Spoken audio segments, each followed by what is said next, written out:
А вы знаете, что жизнь вообще-то это, наверное, самое большое чудо. Жизнь без еды невозможна. А без хорошей еды, как по мне, так скучна. Хорошая еда – это тоже чудо. И сегодня я расскажу вам об одном чудесном рецепте, в котором будет использоваться еще одно чудо. Чудо техники – гриль Карл Вермер. Это утиная грудка.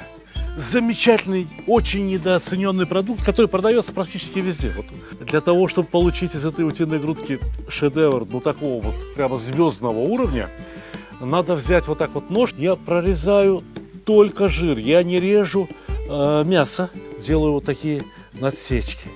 И так надо будет делать с каждой грудкой. Знаете для чего? Понимаете для чего, да? Сейчас на очень медленном нагреве. Вот этот жир я буду вытапливать и постараюсь сделать так, чтобы шкура на грудке превратилась в нечто хрустящее и очень красивое. Ведь еда должна выглядеть прекрасно.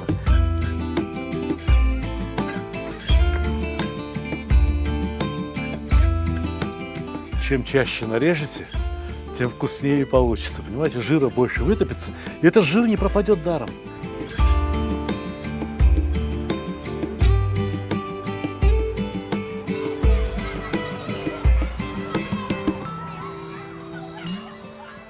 А дальше все очень просто. Ну, здесь примерно 2 килограмма утиной грудки.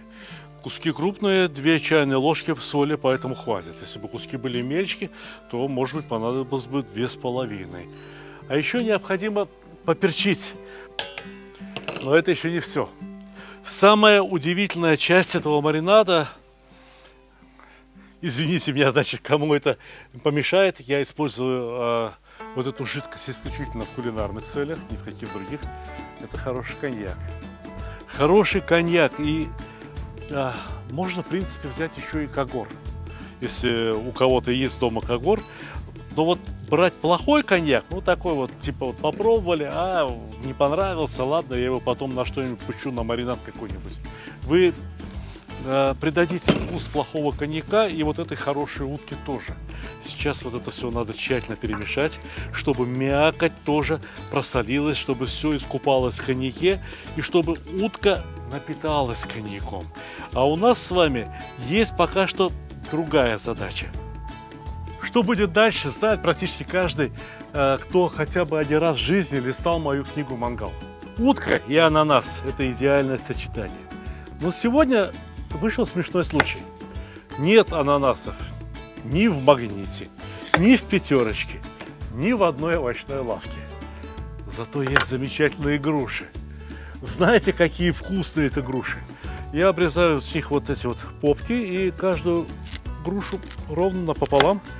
Сейчас она хрустящая, ничего страшного.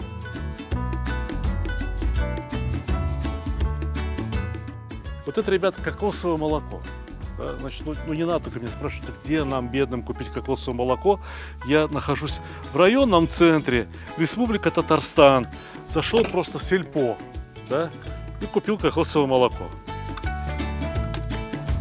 Кажется, оно вот так стояло, и вот здесь оно, все то, что сверху, это погуще. Значит, кокосовое молоко наливаем в формочку. Вот сюда, во вторую формочку, насыпаем сахар.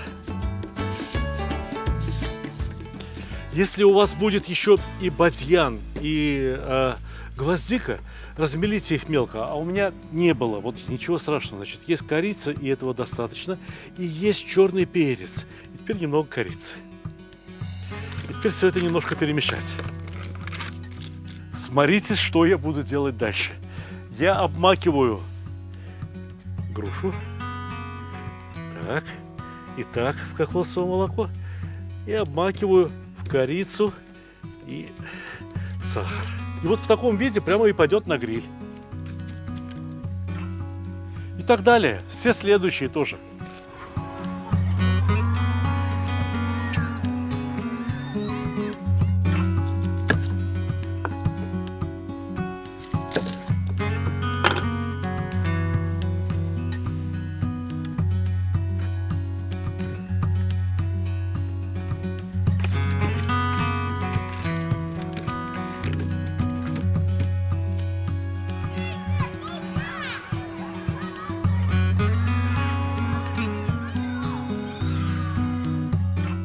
Хорошо бы, чтобы утка полежала в таком маринаде, ну, хотя бы ночь. Да? Но если и не ночь, то ничего страшного. Достаточно 30 минут. Теперь я включаю нагрев. Вот здесь правая сторона гриля на максимальный нагрев, а левая сторона гриля на минимальнейший нагрев. На левой стороне гриля будет жариться утка. Она здесь будет лежать. Из нее понемножку, потихонечку будет вытапливаться вот этот восхитительный утиный жир, капать вниз, создавать аромат. Утка закоптится в собственном дыме. Понимаете, не в дыме от щепок, не в дыме там от чая, лаврового листа сгоревшего, еще чего-то, а будет дымить именно утиный жир. И вот эта шкура, кожа утиная, должна подсохнуть и стать хрустящей. Вот тогда это будет просто здорово. А на сильно разогретую сторону гриля я раскладываю грушу. Да, груше потребуется тепло как следует, чтобы она карамелизовалась, чтобы вот этот вот сахар растаял, и сироп, состоящий из кокосового молока, сахара, черного перца и корицы, превратился в такую корочку, как из слюды.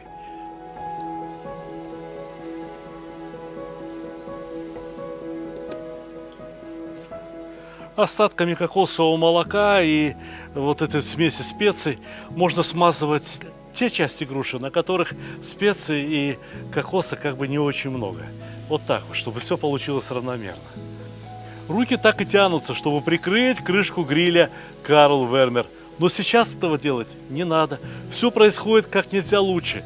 Одна половина очень горячая, а одна половина умеренно горячая. Удобно, очень удобно, что у гриля Карл Вермер есть вспомогательные столики. Вот этим маринадом можно смазать мясную часть утиных грудок.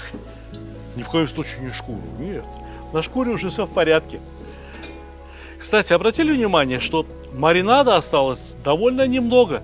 Дело в том, что утка впитала весь этот, извиняюсь за выражение, коньяк.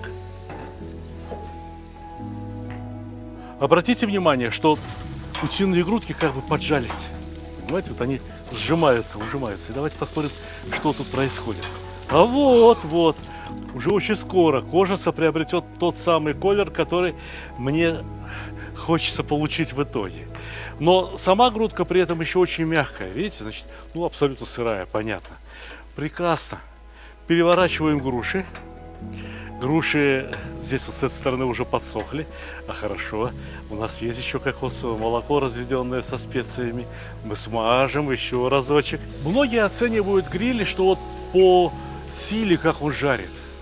Это все равно, что оценивать машину исключительно по тому, как быстро она умеет ездить. А тормоза на машине тоже очень важны. А управляемость машиной тоже очень важны. У гриля Карл Вермер отлично работают тормоза и, можно сказать, идеальная управляемость. Грушу еще раз смажем, потому что мы сейчас выходим уже на финал. Со второй стороны точно так же припечется, никуда она не денется. А вот это вот еще раз можно смазать, чтобы получше пропиталась. Вот удивительно. Ананас с кокосом, груша с кокосом, яблоко с кокосом. Женятся прекрасно. И корица ко всему этому отлично подходит. И сахар, разумеется. А как подходит к фруктам черный перец, вам еще только предстоит узнать. Пожалуйста, попробуйте приготовить так, как я вас учу. А мне сейчас осталось только накрыть крышкой. Буквально на 5-10 минут.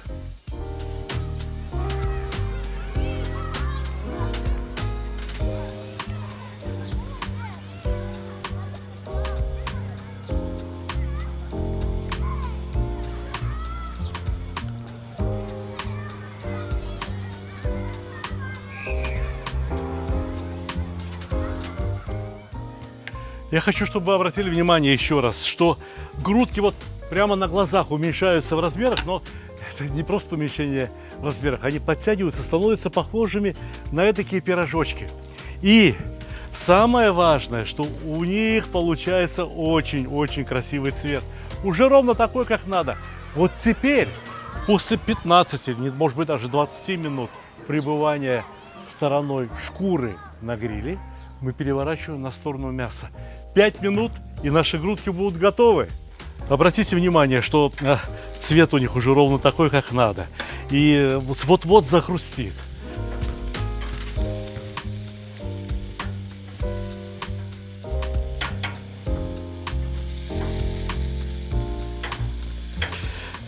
Мясо здесь, ну вот видите, руками спокойно трогаю, но оно уже теплое. Оно имеет температуру градусов 40-45. А его надо нагреть всего лишь навсего до 60 градусов. Больше все. Эту грудку потом не прожуешь, она будет серая, безвкусная. Я не понимаю, зачем такое вообще есть. А вот груша, видите, да, но она так изрядно потемнела. Сейчас, конечно, желающие оплевать мою работу скажут, что груша вся сгорела. Но те, кто понимают немного в кулинарии, хоть иногда готовят что-то вкусное, знают, что фрукты именно в таком состоянии приобретают свой максимальный вкус. Идеально работает гриль Карл Вермер. Идеально.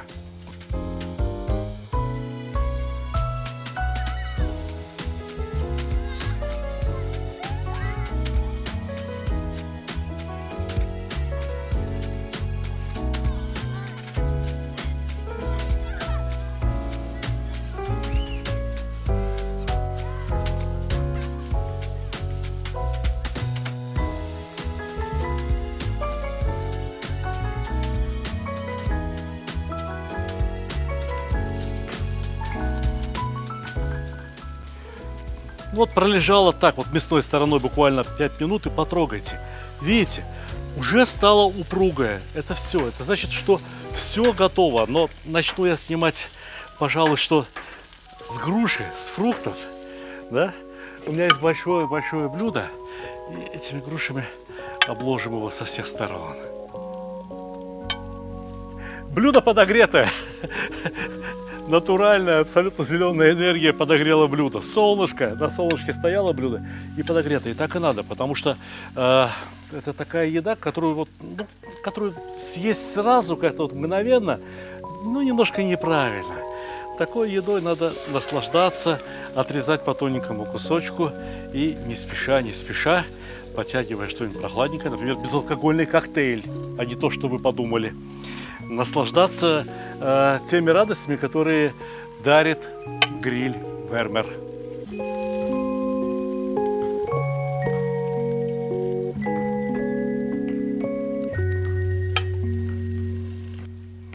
Дети, уточка готова. Гриль Карл Вермер приготовил целый обед на даче.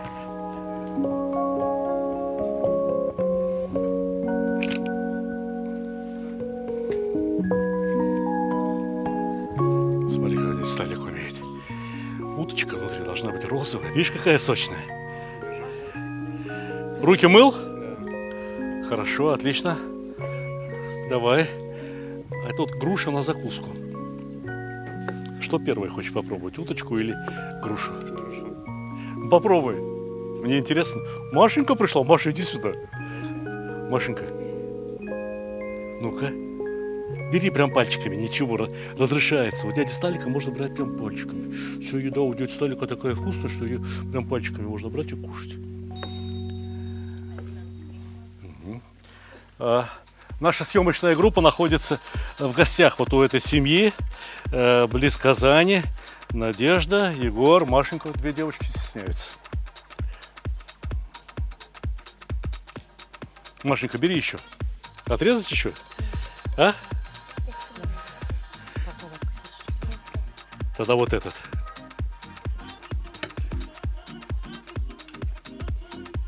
Надежда, значит, вы не расстраиваетесь, что вот этот гриль Карл Вермер скоро увезут. Скоро увезут. Да? Очень скоро, в начале июля, поступает новая партия. Да? Можно будет купить через Озон, а можно будет купить напрямую у ребят безо всякого Озона. Я дам адрес. Будете смотреть этот ролик? Будете смотреть? Там внизу будет ссылка, где купить гриль Карл Вермер.